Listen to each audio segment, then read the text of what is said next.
Kamusta mga ka-DIY? Yules DIY project nga pala. So, nandito tayo ngayon para mag-demo ng unit kay Sir. Itong 2 unit na to ay kay Sir Ramon to. So, dahil si Sir ay nagpa-down payment sa atin. So, ito yung unit niya. Ito yung mga nauna pa, yung mga napending natin. Tapos yung kay Sir, yung sa junction box ni Sir, yung waterproof. So, hindi ko pa magagawa-gawa ng pending pa yung ibang parts. So, ito lang yung available natin na parts natin para sa emergency light. Tapos, yung mga nag-down payment sa akin. So, huwag kayong mag-alala sir dahil once ma-receive ko yung mga parts natin, so asikasuhin ko naman kaagad-agad dyan. Tapos, ina-updatein ko yung lagi pagka, kung ano ba, ano na yung status ng unit nyo sa akin, kung okay na ba, kung ready na ipadala o na-testing na. So, huwag kayong mag-alala mga sir at may papadala ko din yan. So, nag-aantay lang tayo ng parts. Ito kasi nauna to, matagal na to sa akin. So, na-pending lang gawa ng parts natin.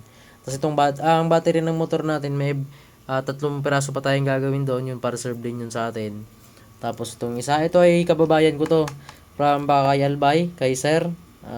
Taga Bayandong Bakay Albay. Nagpa-reserve sa akin ng battery ng motor Life 4. Tapos, emergency light kay Sir Ramon nga. So, tetestingin natin yung battery kung may voltahe. So, tetest try natin yan. Siyempre, positive sa positive. Tapos, negative sa negative. Ayan o. Ang battery, stocking battery niya dito, ayan o. Resting voltage niya, 13.2 volts. So, yun o. Tapos, tetestingin din natin yung emergency light. Siyempre ang ano pala nito mga ka-DIY, ang pag binili nyo sa akin yan, pag bagong dating, siyempre, halimbawa yan, naka-off yan, off.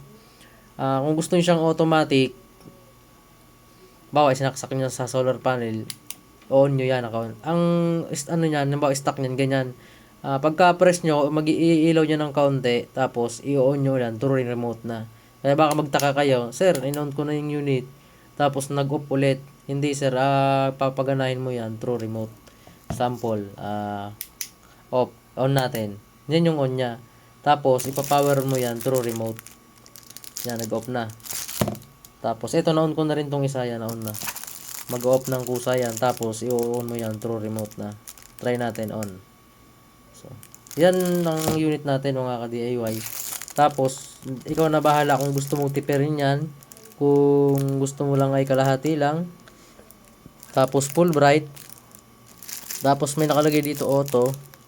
Tapos, kung 3 hours lang, 8 hours, 5 hours. So, ikaw nang bahala dyan sa unit na yan. Basta, yan yung stock nating unit. Tapos, yan, off. Ayan. On. So, yun lang mga ka-DIY yung unit natin dyan. Oh. Maraming salamat ulit sa mga nagpa-reserve sa atin dyan. So, ito na yung mga unit nyo. At itong dalawa for testing pa to. Baka mga Monday pa to may papadala. Tapos kasabay na tong kay sir, mga Monday na yan. Ang may papadala ko lang yung minodify natin na step down module.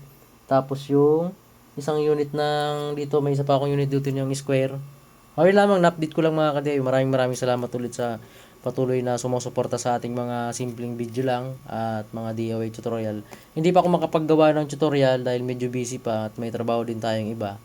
At hindi rin tayo pwedeng magpuwersa dahil nga may nararamdaman pa tayo at ongoing pa ang ating therapy sa likod. Kaya naman ay paunti-unti lang ating gawa. Tapos yun lamang po, maraming salamat ulit mga ka-DIY.